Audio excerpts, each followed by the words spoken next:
The last light of Lyra, the sky above Lyra burned like silver fire. It wasn't really a sky anymore, just a fractured dome of glass and storms, echoing with the slow heartbeat of a dying planet. Beneath it walked a woman with skin like pearl smoke and eyes that shimmered with galaxies. Her name was Lyra, and she carried her child. The child's name was Novi, a small being wrapped in a gray thermal cloth, her breath glowing faintly in the cold. Her tiny hands reached for her mother's face, tracing the lines of light that pulsed beneath her skin. "Mommy," Novi whispered, her voice a soft chime. "Why is the sky crying?" Lyra looked up. The planet's protective shell, the barrier that had shielded their species for centuries, was splitting. Shards of starlight rained down like tears because, Lyra said, her voice trembling, sometimes even worlds get tired.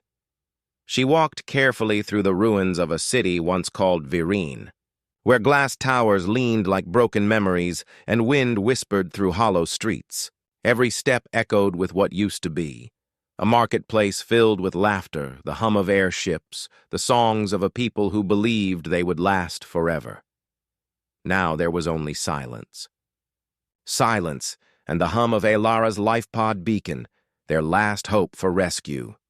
The mother and the signal Lyra reached an outpost on the ridge and set the pod down.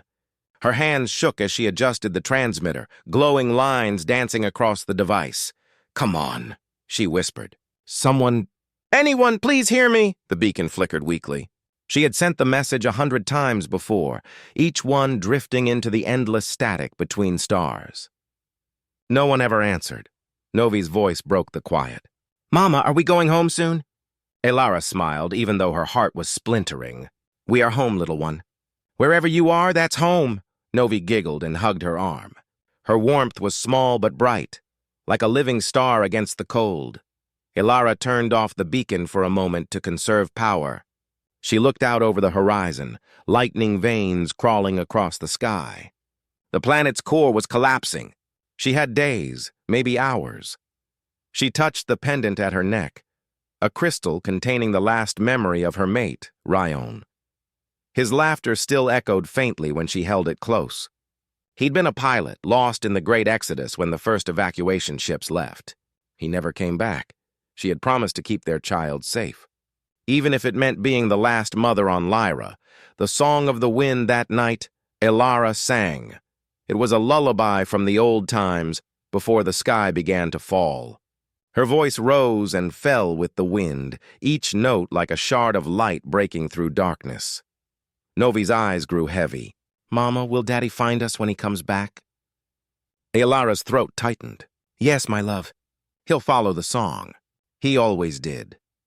When Novi finally slept, Lyra looked at the stars, or what was left of them. Many had already gone dark, consumed by the cosmic storm sweeping through their quadrant. She remembered the stories her mother used to tell, that every Lyrian carried a spark of starlight within. That when they died, that light returned to the universe, guiding others home. "Maybe that's all we are," Lyra whispered. "Lights trying to find each other." The wind answered with a soft cry, as if the planet itself mourned with her. The stranger from the sky at dawn, the horizon flared white. Lyra shielded her eyes. Something was descending through the clouds, a ship, battered and burning, but real. Her heart leapt. She grabbed the beacon and flared it again, the signal pulsing like a heartbeat. "Over here, please!" The ship twisted, spiraled, and crashed not far away, sending up a plume of dust and glass. Lyra ran, Novi clinging to her side. When they reached the wreck, smoke rose from a cracked hull bearing human letters. The ship wasn't Lyrian. It was Terran, one of the human scouting crafts that sometimes passed near their system before the war. Lyra tore open the hatch. Inside, a man coughed, covered in soot. His skin was pale and scarred from radiation burns. His eyes blinked open, blue, frightened, disbelieving. "You're not human," he rasped. Lyra lifted Novi gently behind her. "And you are not supposed to be here." The man gave a weak laugh. "Then I guess we're both lost." She studied him for a moment. There was something fragile in his voice, a sadness she recognized. He introduced himself as Elias Crane, a pilot from the Terran Resistance. His ship had been hit by debris while mapping abandoned systems. "I saw your signal," he said softly. "Didn't think anyone was still alive on Lyra." "Just us," Alara replied. "For now." The shelter Elias helped Lyra carry equipment back to her outpost. He moved slowly, his body damaged from the crash. Novi watched him curiously, her eyes wide. "You have strange eyes," she told him. He smiled weakly. "So do you." Over the next hours, they worked together to repair his ship's communication system. It was a delicate dance of trust, human and alien hands touching the same tools, guided by the same desperate hope. Elias learned about Lyra's fall, the power storms, the evacuation, the radiation poisoning that forced most to flee. Lyra learned about Earth's wars and how humanity had scattered among the stars, searching for somewhere new to begin. That night, when Novi slept again, Elias sat by the dying fire. "She's beautiful," he said softly. "Your daughter." "She's everything," Lyra replied. He looked at her with quiet awe. "You could come with me. If I can fix the ship, there's a chance. A small one. I can take you both." Lyra looked at the sleeping child, then at the sky. "If the planet allows it," she whispered. "Lyra is jealous. She doesn't like letting go." The collapse 2 days later, the ground began to quake. Cracks opened across the valley, glowing with molten light. The air filled with static. The planet was tearing itself apart. Elias scrambled to power up the ship. "We have to leave now." Lyra clutched Novi close. "Can your ship fly?" "Barely," he shouted. "But it's all we've got." They ran through falling debris, the air shimmering with radiation. When they reached the ship, Elias helped them inside, sealing the hatch. Systems flickered. Engines roared weakly. Lyra strapped Novi in and held her hand. "It's okay, my light. Close your eyes." The ship lifted, trembling under the force. Below them, Lyra cracked open like an egg of molten gold. Cities fell into the glowing abyss. Then, silence. The planet imploded, folding in on itself. A shock wave slammed into the ship. Everything went black.